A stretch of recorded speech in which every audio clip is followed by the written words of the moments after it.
Alright, bonjour tout le monde. Bienvenue dans la zone Impact Leadership. Mon nom est Éric Guittard, formateur en vente et en leadership. Le sujet d'aujourd'hui, faire face à l'adversité. La zone Impact Leadership, c'est pour toi, entrepreneur ambitieux, conscient que de devenir un meilleur leader te permettra de créer une culture d'entreprise à l'intérieur de laquelle tes employés et ton entreprise vont s'épanouir et briller tout en faisant une réelle différence dans la communauté. À chaque épisode, on traite de leadership, de culture d'entreprise et de communication dans le but de devenir un meilleur leader et de créer une équipe gagnante dans ton entreprise. Je te remercie d'investir quelques minutes avec moi aujourd'hui. Let's go!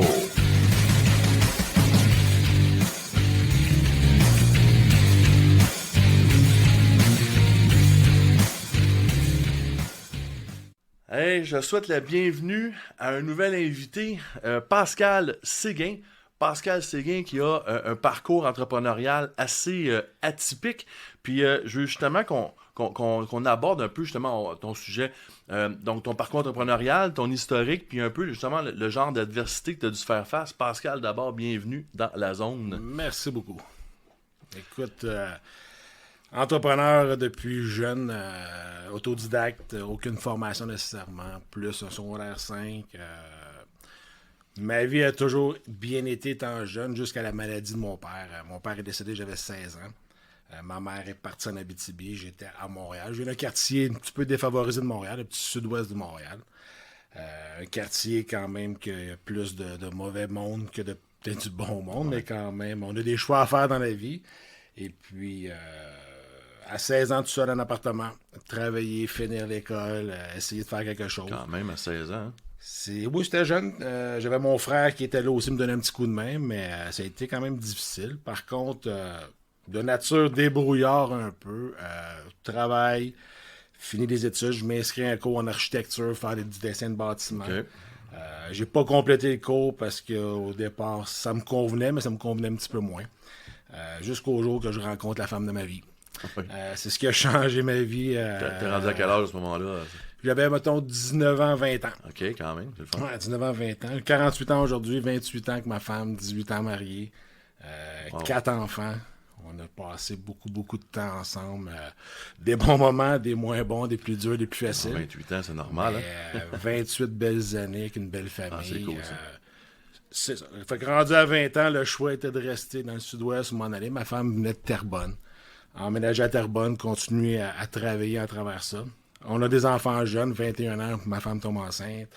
Une maison, on embarque dans la routine de la vie. Puis je savais que je voulais pas être un employé toute ma vie. Tu travaillais dans quel domaine à ce moment-là? On était dans la restauration. Dans la restauration, OK. Moi, la restauration, ma femme aussi. On réussit à payer beaucoup famille, restauration, pas beaucoup d'heures de travail versus le temps avec la famille. Donc, on avait du bon temps avec la famille. C'était important pour nous. Puis ça l'est encore aujourd'hui. La famille, c'est ma valeur principale dans tout. Donc, on a payé un petit peu ça un petit bout de temps, mais je savais qu'un jour, je voulais pas être un salarié toute ma vie. J'avais la petite fibre entrepreneur à l'intérieur de moi qui me disait... L'appel intérieur. Hein? Exact. Ça a commencé vers 21, 22, 23 ans environ. Je me dis, bon, je vais chercher ma licence d'entrepreneur général. OK. On s'inscrit à une formation RBQ. Il me donne 32 examens, tu t'en vas là, passes les examens. Je me ramasse avec une licence d'entrepreneur RBQ. Aucune expérience, jamais cloué un clou de ma vie. Dis, OK, je suis un entrepreneur en construction. Wow. Qu'est-ce que je fais à partir de là? J'ai eu la chance d'avoir toujours avec ma femme la possibilité de faire toujours un petit peu de travail dans les bars, restaurants, qui fait qu'on faisait des bons salaires quand même, que je pouvais me mettre à mon autre passion de vouloir développer quelque chose en affaires sans savoir quoi faire. Fait que de fil en aiguille, on commence comme ça, mais c'était... Je suis convaincu qu'on a bien du monde qui écoute, qui se sentent interpellés par le parcours de dire « Je veux partir en affaires, mais je suis pas trop sûr encore, mais OK, on y va, on plonge. » Ça, c'est le fun. Puis on sait pas, encore une fois, il y a sûrement bien des livres qui existent, puis j'en ai fait quand même beaucoup de lectures. Mais il n'y a pas de mode d'emploi. C'est quoi la bonne méthode? C'est le fun. Quel genre de lecture quand tu dis faisais des lectures? Je fais plus de lecture un petit peu. Moi, j'ai toujours eu confiance en moi, mettons, l'univers, ces choses-là. Je fais plus dans ce sens-là. Mon père riche, ces choses-là. Tout Père riche, père pauvre. Père riche, père pauvre. On en a parlé justement de quelques épisodes de ce livre-là. Mais c'est le genre de livre, tu sais, que tu essaies de chercher une réponse à des questions que tu te poses toi-même, mais chaque personne va avoir une réponse différente aussi. Parce que tout dépendant, t'es rendu dans ta vie, t'es rendu comment, tu vas interpréter certaines choses différemment aussi. Oui, j'aime ça que tu parles de ça justement parce que dans plusieurs épisodes avant, on en parle de lecture à quel point que quand tu lis un livre, tu l'interprètes d'une façon, tu le relis 2 ans plus tard, tu l'interprètes différemment parce que tu évolues, mais le but de cette lecture-là, au-delà d'aller chercher l'information, c'est surtout d'aller te questionner et de voir t'es où dans ton processus. Fait que je suis content que tu aies passé par ce genre de processus-là aussi, qui, en tout cas, moi, dans mon enseignement avec mes entrepreneurs, je dis, allez lire Tabarouette, ça vous fait réfléchir. La lecture, c'est important, effectivement, parce qu'encore une fois, comme on dit, tout dépendant, on est où dans notre vie, ce qu'on a de besoin, nos besoins, la vie, tout change d'une journée à l'autre, même d'une année à l'autre. Mais c'est d'aller chercher quand même l'information un peu. Il n'y a pas vraiment un mode d'emploi qui dit fais ci, fais ça, fais ça, tu vas réussir. La recette miracle, Tabarouette. On la cherche toute un peu. Ça, je suis tanné de le voir dans ces médias sociaux. Tu sais, la stratégie pour ouvrir dans 90 jours, tu fais d'un 6 chiffres, puis là, suis ces 3 étapes-là, tu vas voir, tout va fonctionner. J'ai de la misère avec ça, juste moi. D'y croire, je pense, c'est une erreur d'y croire parce qu'effectivement. Croire en soi. Exactement. La première chose à faire, c'est effectivement croire en soi, voir qu'est-ce qu'on peut faire, nous, pour changer ou faire une différence dans ce qu'on veut faire. Ouais. Parce qu'à partir de là, à chaque fois le matin, tu te lèves, il n'y a 100%. personne qui te prend par la main, il n'y a personne qui va te dire fais ça. 100%. Tu te lèves le matin, tu es tout seul, tu te dis bon, qu'est-ce que je fais aujourd'hui pour m'améliorer? C'est ça un petit peu être un entrepreneur, je pense. Encore une fois, il y a peut-être des parcours différents du mien qui sont toujours avec une ligne droite, une ascension parfaite. J'en connais pas encore. C'est ça, peut-être, mais c'est sûr qu'ils sont sûrement dit. J'ai eu cette discussion-là avec mon fils cette semaine. Mon fils commence à s'entraîner depuis quelques semaines, quelques mois. Puis là, cette semaine, il dit pourquoi il me semble que j'ai plus de misère qu'au début. C'est normal, ta progression, elle se fait pas en ligne droite. Ça va avoir en plateau, ça va en up and down. Mais la vie est comme ça. Comme ça dans tous les domaines. Moi, je fais beaucoup confiance à la vie. C'est quelque chose qui m'a toujours servi, de dire faire confiance à la vie. Tu veux faire les meilleurs plans que tu veux.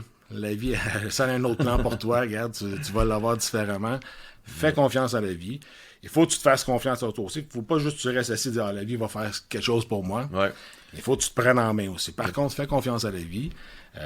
Mais c'est un cheminement constant. Oui, effectivement. 100%. Puis pour dire, dans le fond, le parcours atypique, n'importe quoi, chaque personne est différente, puis chaque entreprise est différente. Même si on pense que c'est la même vision, la même affaire, des micro-entreprises, des plus grosses, des moyennes, ça gère pas mal tout pareil, mais c'est quand même différent. Puis ça dépend de ce qu'on veut aussi dans la vie.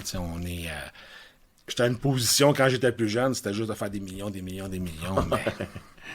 mais sans savoir c'est quoi faire des millions aussi, parce que c'est bien beau générer des millions, tu peux en faire un chiffre d'affaires de millions, mais c'est ce qui reste à la fin qui est important. Ouais. Fait que là, on bâtit là-dessus. Fait que là, si on suit ton parcours, prépare la construction. Je me ramasse un jour avec cette licence-là. Qu'est-ce que je fais avec ça? Je décide de faire de la gestion de projet. Fait que je pogne un premier client à faire la gestion d'une construction neuve. Okay. Je m'occupe de son dossier un peu. De fil en aiguille, ce client-là, il y a un de ses amis qui est avocat, qui travaille, mais qui est spécialisé en après-sinistre. Une niche que je ne connaissais même pas du tout. L'après-sinistre, pour moi, oui, on sait qu'il y a des dégâts d'eau, des incendies, mais c'est quelque chose inconnu de ma part. Je me rends compte que cette personne-là devient sous-traitant pour une des bannières, si on veut, ça arrive ça. Une grosse bannière, si on veut, en après-sinistre. Donne un bon volume d'ouvrage, tout le kit. Ça commence comme ça, vraiment tranquillement, mais je me spécialise avec le temps en après-sinistre. Il y a une chose que je me suis toujours dit. Premier dossier que j'arrive avec un devis, puis c'est des devis, mettons, de construction. Je sais pas, j'ai jamais lu ça, je sais pas c'est quoi. C'est là que je me suis dit, il faut que les gens pensent que tu sais ce que tu dis. Si ils sont convaincus que tu sais ce que tu dis, ça va bien aller. Fait qu'on s'enligne comme ça, puis de fil en aiguille, écoute, j'ai fait 3 ans sous-traitant jusqu'au jour que je me dis, bon, il y a un intermédiaire entre nous deux, je suis prêt à aller peut-être du côté direct avec l'assureur, achète une première bannière, commence la première entreprise, si on veut, réelle, avec un franchiseur. Je suis franchisé d'une région de Laval. Commence cette entreprise-là. Fait qu'on commence tout petit, une petite affaire bien petit. J'ai toujours ma femme qui me donne un petit coup de main toujours côté paperasse. Une des choses qu'il faut se connaître, il faut se connaître soi-même. Côté, t'as des forces, t'as des faiblesses. Côté paperasse, ces choses-là, je ne l'avais pas. Faut que tu saches comment bien t'entourer. Donc, avec les gens, tu t'entoures. Il faut aller chercher les forces qu'eux ils ont versus les tiennes. Ma femme s'occupait un petit peu de mes choses jusqu'à temps qu'à un moment donné, ça devienne plus gros qu'elle travaille à plein temps pour moi. Puis tu travaillais pour moi, mais finalement, elle travaillait ensemble. Ouais, c'est ça. C'était une équipe. C'était beau, c'est une équipe. On était, moi et ma femme, longtemps. Encore une fois, ça, c'est une petite entreprise qu'on commence. Puis là, ça commence. Puis là, je commence à connaître la game un peu. Puis là, les financements. Puis je suis devenu, avec le temps, un spécialiste en financement, si on veut. Quand je dis spécialiste, faut être un peu, mais connaître toutes les facettes, mettons, les PPE, les prêts, les marges, tu sais, vraiment connaître ces choses-là. Puis plus mon entreprise grossissait, j'avais besoin de cash flow, j'avais besoin de financement, j'avais besoin... Puis je frappais aux portes, puis ça marchait. Fait qu'on fait une deuxième entreprise, une troisième entreprise. Je me suis rendu jusqu'à 8 entreprises. 8 entreprises. Toutes des franchises de... Pas nécessairement, dans plusieurs bannières, Okay. dans plusieurs choses différentes. Cool. Dans des centres sportifs, dans, mettons, de la construction, dans des locations, du locatif, des logements locatifs. Okay. Une autre entreprise en haute performance, puis en haute technologie. Fait que les affaires vont bien. Ouais. Jusqu'à ce vont que... bien. Ça roule comme ça 4-5 ans. Je vends des actions de mon entreprise. L'argent rentre. On fait des sous, toute l'équipe, jusqu'au jour que... Une erreur de parcours. J'ai pris une branche d'une entreprise que je n'étais pas capable de rouler tout seul. OK. Mon partenaire tombe malade, burn-out. Bing, bang. Ouf. Il t'arrive au jour que tu sais plus quoi faire. J'ai jamais opéré ce genre d'entreprise-là. C'est une entreprise en haute technologie qui est vraiment spécialisée. OK. Peut pas faire rien là-dedans. Pas capable. Puis, avec le financement, une chose que j'avais pas appris, c'est des cautions croisées. OK. Donc, tu donnes des cautions à tout le monde, tes cautions personnelles, toute l'équipe. J'ai un petit bébé qui tombe, le château de carton. Ah, tabarouette. OK. On retombe à zéro après, mettons, 7-8 ans de travail. OK. On retombe à zéro. À zéro. Boum. Parce que tout cautionnait l'autre, finalement, là. Ah, OK. Un château de cartes, moi je le répète, un château de cartes, hein? effectivement. Il y en a une carte qui est enlevée, puis le reste, ça fait vroom. Puis quand ça descend vite. OK. Fait que tu sais, du jour au lendemain, tu passes de quelqu'un qui va à la banque, qui est le tapis rouge est déroulé, que le lendemain, que t'es un zéro, t'es plus rien. Tu vois plus rien. Un petit peu de nostalgie dans tout ça, des pensées noires, même un entrepreneur qui perd toute la honte, la famille. Ma femme travaillait avec moi, mes enfants travaillaient avec moi, mes beaux-frères, ma belle-sœur. L'entreprise bien familiale, beaucoup de pression, toute flanche. Là, t'as 2 choix. Tes pensées noires, toute l'équipe, tu dis, ça prend une couple de mois, la maladie s'en mêle un peu, une bosse dans le cou, la santé, le stress. Ça dure quand même 2 ans à peu près. Ton corps te le dit, là. Ton corps parle, puis on dit la maladie. La maladie, c'est ça, le maladie. Ouais, c'est ça. Fait que là, dans le fond, commence à avoir des douleurs, des choses comme ça. À un moment donné, je me dis, regarde, c'est assez, il faut se reprendre en main parce que tu as 2 choix. Tu te mets une petite boule dans le coin, tu restes là, puis tu peux rester là toute ta vie, ou tu te retrousses les manches, tu te relèves. Puis on se relève. Puis je comprends tellement ce que tu veux dire, parce que moi aussi, la vie, à un moment donné, m'a lancé une solide balle courbe. Du jour au lendemain, j'avais ma carrière, tout allait bien, du coup, boum, tout est parti du jour au lendemain. Là, j'avais 2 choix. Je m'écrase ou je me lève. Puis là, moi, mes enfants étaient très, très jeunes à ce moment-là. J'en avais une même qui était sur le bord de venir au monde. Fait que je peux pas plier. J'ai pas le droit de plier. Faut juste, tu sais, se relever puis repartir tout toucher les manches. Autrement dit, ça part tellement de notre mindset. Puis jusqu'à quel point tes lectures t'ont aidé à garder un bon mindset. Moi, je sais que pour moi, ça a fait une énorme différence dans garder le focus, garder le mindset, rester fort. À ce moment-là, ce qui m'a vraiment, moi, permis de sortir la tête de l'eau, c'est la famille. La famille, hein? Moi, je me suis basé sa famille. Moi aussi. Je me souviens d'un soir. Puis j'ai toujours voulu, parce que mes enfants ont toujours été partie prenante des entreprises. Ils ont connu strictement ça, ma fibre entrepreneur, faire partie des discussions de l'équipe. On est alentour de l'îlot dans la cuisine, puis là, je leur dis la vérité, parce que dans la vie, quand ça va bien, il faut le dire, mais quand ça va pas bien, il faut le dire aussi. Authentique, reste authentique. On est alentour de l'îlot dans la cuisine, puis je dis aux enfants, écoute, on a tout perdu. Puis là, j'ai un de mes enfants qui dit, moi j'ai 3000 pages, je peux te passer 3000. L'autre, on peut repartir, on peut faire quelque chose. Juste de voir cette confiance de la famille, ça m'a fait faire un start-up, dire, bon, on n'a rien perdu, on a tout à regagner. J'ai-tu raison de dire que pour te permettre de te relever, d'avoir des valeurs franches, solides et ancrées en toi, donc qui te permet de t'appuyer sur tes valeurs personnelles, hein? Puis d'apprendre à te connaître. Donc, il fallait que tu te connaissais à travers ça, puis que la confiance en soi, ça vient de là, ça vient de nos valeurs qui sont franches, qui sont claires. Fait que c'est quelque chose, moi, que j'en ai déjà parlé dans d'autres épisodes, puis je reviens encore là-dessus. On se doit de s'asseoir avec soi-même et de réfléchir. C'est qui la personne qu'on est et c'est qui la personne qu'on veut devenir, donc c'est quoi nos valeurs. Fait que c'est ça qui nous permet d'être suffisamment fort pour être capable se de faire relever. face, mais effectivement, de faire face à la musique. Parce que quand le tapis, quand ça part, ça part. Ça là. part, puis c'est tout tombe. Moi, je me souviens de rouler sur l'autoroute, de revenir de travailler, là, je voyais rien avant de moi. Je voyais rien, j'étais... Qu'est-ce qui se passe? Qu'est-ce qui se passe? Comme ça Qu'est-ce aussi, qui se passe? Oh, ça a duré. Ça, La honte a resté au moins 2 ans. Facile. Et je te dirais que ça fait au-dessus de 10 ans que j'ai fait mon changement de cap. Puis la vraie honte, ça fait peut-être 3-4 ans qu'elle est partie. Mais ça, c'est quelque chose que j'ai été capable de faire face, la honte, parce que je me suis jamais caché. Écoute, c'est quelque chose qu'ils ont dit souvent, si t'essayes pas, c'est sûr que tu peux pas te planter. Mais quand t'essayes, il y a des chances que tu te plantes aussi, puis à quelque part, il faut t'apprendre de ces erreurs-là aussi. On se relève. On se relève. Ce qu'on a fait apprend. vraiment, exactement. Je me suis relevé, je me suis remis en question, dire, bon, qu'est-ce que j'ai fait? C'est quoi mon erreur que j'ai faite? Moi, j'appelle pas ça un échec, parce que les échecs, je trouve, ça fait trop négatif. C'est un obstacle. J'ai un obstacle. Comment on fait pour passer cet obstacle-là? Bon, c'est sûr, ça se fait pas en 2 jours, tu le quittes, mais ça se fait avec un certain temps, jusqu'au point qu'à un moment donné, le téléphone sonne encore, puis c'est quelqu'un qui avait encore confiance en moi. Exact, j'ai peut-être quelque chose qui peut t'intéresser. Fait on s'en va dans cette direction-là. C'est là que je dis la vie, tu sais, de faire confiance à la vie. J'aurais pu chercher 25 000 solutions, sauf que la vie, elle avait peut-être ce plan-là pour moi, puis c'était arrivé comme ça. Puis c'est de voir, quand tu vois les occasions ou les opportunités passer. Être capable de reconnaître. Exactement, être capable de reconnaître. Et surtout, est-ce qu'elle fit à travers tes valeurs, exactement. À travers, tu sais, dans le fond, ça reste toujours ce que tu cherches à avoir? Parce que des raccourcis, il y en a plein. Il y en a plein. Mais c'est pas ça qu'on cherche. Mais tu sais, les valeurs, tu fais bien de le dire encore une fois, les valeurs principales, c'est toi-même. Puis c'est ce qui va faire que tu vas te sortir de toutes les situations. Ma valeur principale a toujours été la famille. Pour moi, c'était comme important pour moi. Puis mes entreprises, justement, sont basées sur ça encore aujourd'hui. On est impliqués, on est là.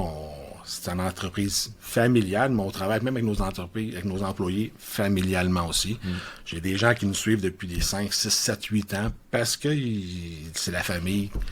C'est la famille. Fait que, si je veux résumer un peu, là, justement, là, ce qu'on vient de se dire, d'avoir justement des valeurs solides nous permet d'avoir une confiance en soi solide, d'apprendre à se connaître. Ça, c'est une première base à aller chercher.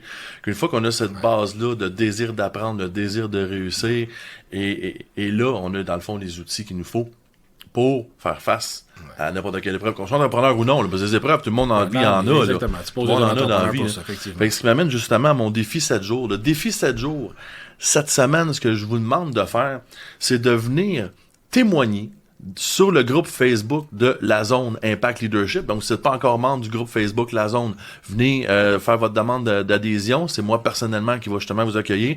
Donc, de venir faire un témoignage de votre histoire de succès suite à un échec. Donc, encore une fois, pas besoin de donner de détails, là, on n'a pas besoin d'aller dans les détails, mais venez nous témoigner un peu, que ce soit en vidéo ou par écrit, d'une histoire de succès que vous avez pu vivre, donc comment vous avez pu vous relever d'un échec. Encore une fois, moi non plus, j'ai peut-être pas le mot d'échec, mais d'une épreuve que la vie est venue te lancer, quand la vie est venue tirer le tapis en dessous de tes pieds, là, comment t'as fait de te relever, viens témoigner de ça dans le groupe Facebook, La Zone Impact Leadership. Sur ce, merci beaucoup Pascal, super bel épisode, et on se revoit la semaine prochaine tout le monde.